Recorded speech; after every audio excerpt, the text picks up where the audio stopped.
سے دعا کرتا ہے. حدیث میں آتا ہے نا، جب سورہ فاتحہ ہم پڑھتے ہیں اللہ باقاعدہ جواب دیتا ہے. جب انسان کہتا ہے کہ ایاک نعبد و ایاک نستعین، تو اللہ تعالیٰ فرشتوں سے کیا کہتا ہے کہ میرا بندہ اکنالج کرتا ہے کہ میں دعائیں قبول کرتا ہوں، تو اللہ کہتا ہے چل پھر مانگ، کیا مانگنا ہے. تو اس کا مطلب کہ اللہ باقاعدہ جواب دیتا ہے. اسی طرح جب ایک بندہ اللہ کے سامنے اپنی بے بسی شو کرے گا، انما اشکو بسی و حزنی الی اللہ، حضرت یعقوب کے یہ الفاظ، یہ چھوٹے الفاظ نہیں ہے کہ میں صرف اپنا غم اور دکھ کس کو سناتا ہوں؟ اللہ کو. میں اپنی شکایت کہاں کرتا ہوں؟ صرف اللہ کے ہاں. تو یہ بات اللہ کو اتنی پسند ہے کہ اس بندے کا اتنا کانفیڈنس ہے مجھ پہ کہ لوگوں کے پاس جا کے نہیں رو رہا، میرے پاس آ رہا. یعنی اس بندے کا اتنا کانفیڈنس ہے مجھ پہ کہ میں اس کے مسئلے حل کر دوں گا. تو آپ سوچیں آپ اللہ تعالیٰ کی توحید کو کیسے جو ہے وہ اس میں ایکٹ کر رہے ہیں. حدیث میں آتا ہے کہ جب بندہ دعا کے لیے ہاتھ اٹھاتا ہے، اللہ کے نبی صلی اللہ علیہ وسلم نے فرمایا یور لارڈ از شائے، تمہارا لارڈ شائے ہے. جب تو اس کے آگے دعا کے لیے ہاتھ اٹھاتے ہیں تو اللہ تعالیٰ شائے ہوتا ہے کہ میں اس کو ایمپٹی ہینڈ ریٹرن نہ کروں. سبحان اللہ، یہ اللہ تعالیٰ. ٹھیک ہے نا. تو لیکن بات یہ ہے کہ صرف اللہ. اس لیے آپ دیکھیں طائف کے واقعے میں اللہ کے نبی نے کبھی واقعہ وہ نہیں سنایا، کبھی ایمپتھی لینے کی کوشش نہیں کی انسانوں سے کہ بہت بڑی زیادتی ہو گئی تھی، یہ ہو گیا وہ ہو گیا. نہیں، حضرت عائشہ کو بھی اسٹریٹ بس یہی سنایا تھا کہ ہاں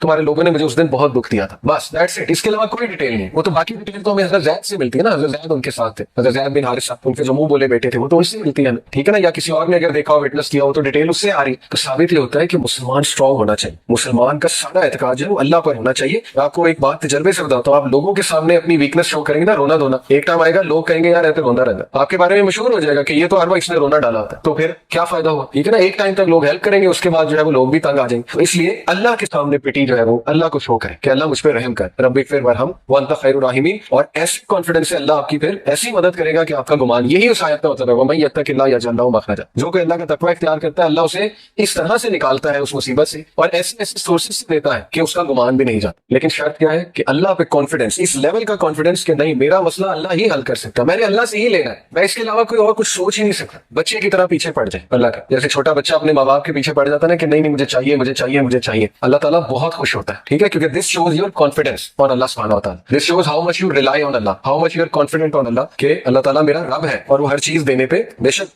دینے پہ قادر ہے.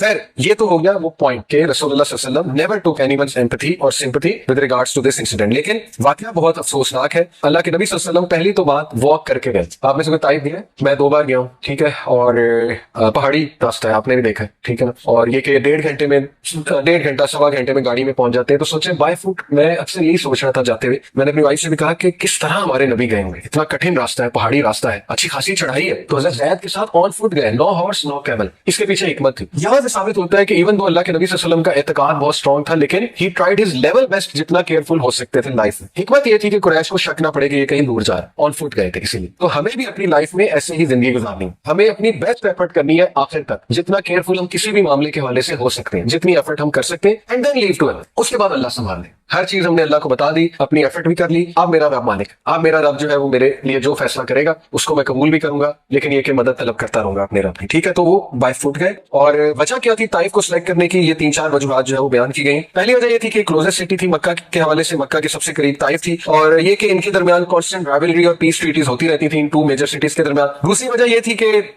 مکہ کے لوگ طائف کے لوگوں کو بہت اچھے سے فیملی بائی فیملی جانتے تھے. یہاں تک کہ روایات میں آتا ہے کہ ایک جو چیف تھا طائف کا، اس کی شادی جو ہے وہ نبی اکرم صلی اللہ علیہ وسلم کی ایک آنٹ کے ساتھ ہوئی تھی، ڈسٹنٹ آنٹ کے ساتھ. یعنی ایک رشتہ داری بھی تھی اللہ کے نبی صلی اللہ علیہ وسلم کی طائف کے علاقے میں جو چیف تھا اس کے حوالے سے. تو یہ واقعہ پیش آیا شوال کے مہینے میں، اور یہ وہی مہینہ جب ابو طالب اور حضرت خدیجہ کی وفات ہوتی. اور یہاں سے آپ اندازہ لگا لیں کہ اللہ کے نبی صلی اللہ علیہ وسلم کی great will power and his dedication towards the purpose and his focus کہ اتنے دردناک واقعات ہو گئے زندگی میں لیکن مشن نہیں رک رہا. اس لیے کہتے ہیں کہ پرپز فل زندگی گزاریں. پرپز فل زندگی گزارنے کا یہ فائدہ ہوتا ہے کہ جب تک آپ کا پرپز زندہ ہے آپ موٹیویشن سے آگے بڑھتے رہتے. اللہ کے نبی صلی اللہ علیہ وسلم ابھی چند ڈیز ہوئے حضرت خدیجہ کی وفات کو اور ابو طالب کی وفات، اور انہوں نے کہا کہ مشن نہیں رکنا چاہیے، آگے چل. ہم کیا کرتے ہیں جب ہمارے ساتھ کوئی حادثہ پیش آتا ہے تو ہم بالکل ٹھاپ ہو جاتے ہیں اور بالکل جو ہے نا ہم انرجی لوز کر دیتے. اور یہ بہت مشکل ہے، آئی ٹوٹلی انڈرسٹینڈ انرجی کے ساتھ چلنا، لیکن اللہ سے انرجی مانگیں کہ اللہ مجھے کھڑا کر، مجھے ہمت دے. تو چھوٹی چھوٹی باتوں پہ ہمت نہیں ہارنی چاہیے. ٹھیک ہے. یہ میں یوتھ کو کہتا ہوں اکثر کہ اپنے ذرا اسٹرانگ بنے، پرزیورنس لائیں اپنے اندر، ذرا بریو بنے. ہم چھوٹے چھوٹے واقعات پہ ٹھپ ہو جاتے ہیں. رزلٹ اچھا نہیں آیا اس پہ ٹھپ ہو گئے، نوکری کہیں لگنا لگانا چاہتے تھے وہاں نہیں لگی اس پہ ٹھپ ہو گئے، کوئی پسند تھا وہاں شادی نہیں ہو سکی اس پہ ٹھپ ہو گئے. ٹھیک ہے نا. ایسے واقعات میں ہم ٹھپ ہوتے ہیں. تو ذرا اسٹرانگ بننا چاہیے انسان کو اور اپنے مشن کی طرف جو ہے وہ چلتے جانا چاہیے اور اللہ سے سکت حاصل کرنی چاہیے. تو روایات میں یہ آتا ہے کہ اللہ کے نبی صلی اللہ علیہ وسلم جو ہے انہوں نے یہ جو 3 چیفز تھے، Taif was being governed by 3 chiefs, 3 chief تھے یہ طائف کو رول کرتے تھے. تو ان تینوں چیف جو ہیں انہوں نے انتہائی سارکیسٹک اور ڈس ریسپیکٹفل آنسرز کیے رسول اللہ صلی اللہ علیہ وسلم. آپ سوچیں ہمارے نبی کو ایسے آنسر دیے جا رہے ہیں. اللہ اکبر. وہ آنسرز کیا تھے؟ اللہ کے نبی صلی اللہ علیہ وسلم نے ان کو اسلام کی طرف بلایا. پہلے نے کہا if Allah had sent you I might as well tear down the curtains of the Kaaba, کہ اگر اللہ نے تجھے بھیجا تو میں تو کعبہ کے کرٹن ہی پھاڑ دوں. یعنی نعوذ باللہ اتنی ڈسرسپیکٹ. دوسرے نے کیا کہا has Allah not found anyone better than you. اللہ اکبر. کیا اللہ کو تجھ سے بہتر کوئی نہیں ملا جو نبی بھیج دیتا؟ اب اس سے مراد اس کی تجھ سے بہتر سے مراد تھی دولت میں اور شہرت میں بہت بہتر، کیونکہ اس کا مائنڈ یہی تھا آ جا کے کہ دولت جس کے پاس ہے وہی اصل میں کامیاب ہے. تیسرے نے کہا میں تجھ سے بات نہیں کر سکتا کیونکہ اگر تم واقعی نبی ہو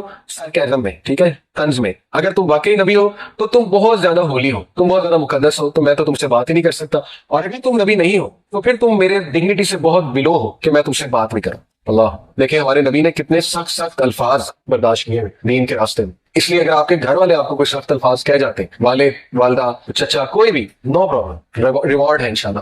دین کے راستے میں کوئی بھی چیز آپ کو مشکل آئے گی وہ اللہ تعالیٰ آپ کو جزا دے گا اس کے حوالے سے، ٹھیک ہے. تو اللہ کے نبی صلی اللہ علیہ وسلم نے ان کو سنا، اتنے سخت الفاظ سن لیے فار دا سیک آف اللہ. پھر اللہ کے نبی صلی اللہ علیہ وسلم نے ان سے یہ کہا okay I will leave but please don't tell the Quraysh I came. ہمارے نبی صلی اللہ علیہ وسلم نے ان سے کہا کہ آپ قریش کو نہ بتائیے گا میں یہاں آیا، کیونکہ ظاہر ہے اس سے معاملات بگڑ سکتے. تو اس میں انہوں نے ایگری کیا تینوں نے کہ ٹھیک ہے ہم قریش کو نہیں بتائیں گے. اب اللہ کے نبی صلی اللہ علیہ وسلم نے ہمت نہیں ہاری. تقریباً ایک ہفتہ طائف میں رہے، روایات میں آتا ہے تقریباً ایک ویک رہے. اور طائف کی وہ گلیاں بھی میں نے دیکھی جہاں ہمارے نبی صلی اللہ علیہ وسلم پہ پتھراؤ ہوا، ان گلیوں سے ابھی تک ہم کسی کیفیت سیڈنس ٹپکتی ہے.